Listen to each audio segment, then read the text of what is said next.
Hello and welcome back to the Workbench. If you enjoy this video, please subscribe down below, and if you have any questions, leave me some comments. I can always pull most of this stuff back off the shelf and figure out whatever they just want to know about it. So today I'm looking at the ElitePad 1000 G2, ElitePad. I always get that screwed up. It really sucks when you're looking it up online because it doesn't come up when you look up the wrong name. Let's see. So it's let's see what we can get on here. Product G5 F94AW number ABA. And there's some FCC IDs, some product model number HSTNN-C78C. Made in China. Charges at 9 volts, 1.1 amp. Which is weird because the base station on the charger uses 19.4 volts for the battery. So I'm not sure what that actually, the 9 volt 1.1 amp is. I think that's the direct charger. So it's a little strange that you'd have 19 volts on the base station, but only 9 volt on the unit, but whatever.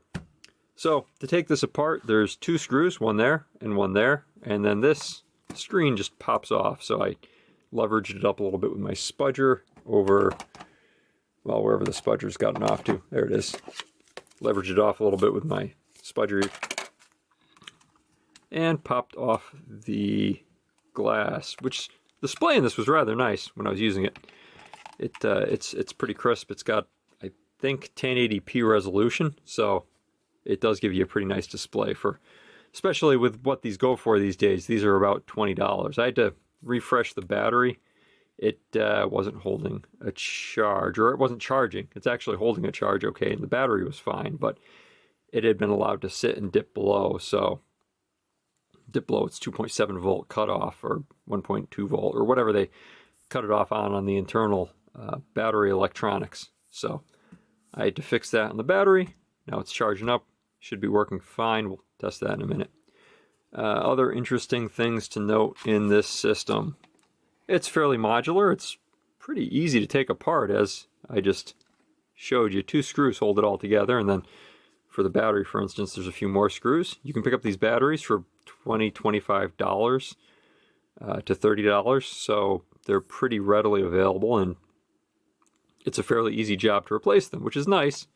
It means if you have a use for this kind of tablet laptop thing, you can actually just get the battery in to replace it with. That's typically what has failed because they've sat for years sitting in somebody's storage shed at a hospital or school or whatever, unused. So they're primarily in perfect condition, and you can just pick them up on the cheap.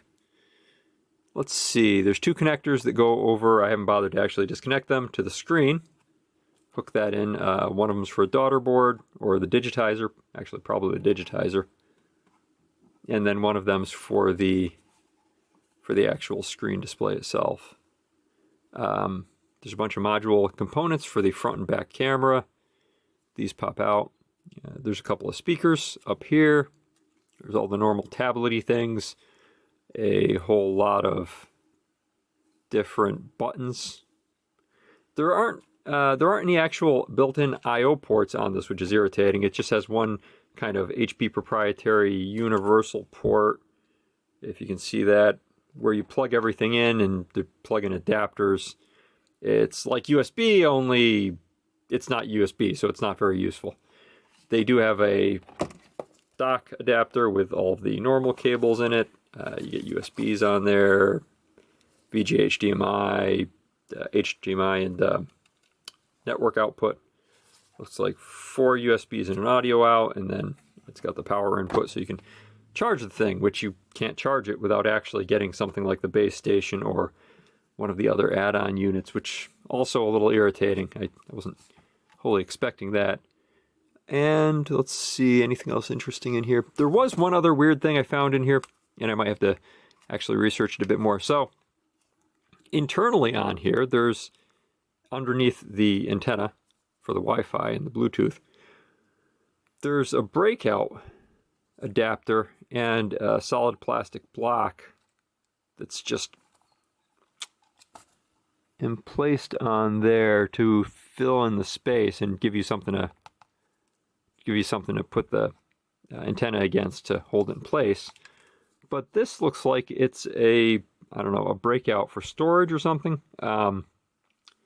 There wasn't anything listed in the manual. I'll have to go back through it and see if there's anything actually listed right there to see if you can add anything into it officially, or if that's, I don't know, maybe a test circuit or something. But I'll leave that in the comments in the article over on PC Burn if I find anything on it. This is kind of weird. Not external. I'm guessing this is just a... Okay, that's the WLAN antenna then. Maybe that's for... So this antenna is probably for the cellular. That antenna is the Wi-Fi. And it has onboard audio, jack, power, reset, maybe another power. I'm not sure what the two differences between these two switches. Didn't figure that out. And over here it's got a storage adapter for SD and for a GSM. I think it's 4G on this one, although you can check that out. And I'll probably take a look at the write-up on it and see if it's got a 4G LTE capable modem in here or not. And that's it. There isn't too much more to this. There isn't much more that you want to take out, really, except for possibly accessing that add-in slot or replacing the battery. And that's pretty much it. I mean, any of the other modules, if they failed, I suppose you'd be taking them out, but there isn't much more to it. So let me get this back together and we'll fire it up. So there you have it. The battery's working again. It's holding a full charge. Applications are showing up fine. And it's working just fine. It's a quad-core Atom processor, so it's not the most powerful thing in the world, but it's certainly capable enough to run a tablet and any kind of portable tasks I have to do on this one. Let's see what our battery status is. 94%. Pretty good. And that, I think, is about it. Just a quick teardown on this since I have to have it open anyway, and hopefully you learned something if you're interested in this tablet. And if you have any questions or comments, please leave them in the comment section below. I'll get back to you on them. I can always pull it out, take a look at anything else you might happen to be interested in, or I might have an answer to the question up front if it's something I was familiar with when I was looking at it. Thanks for watching. See you next time.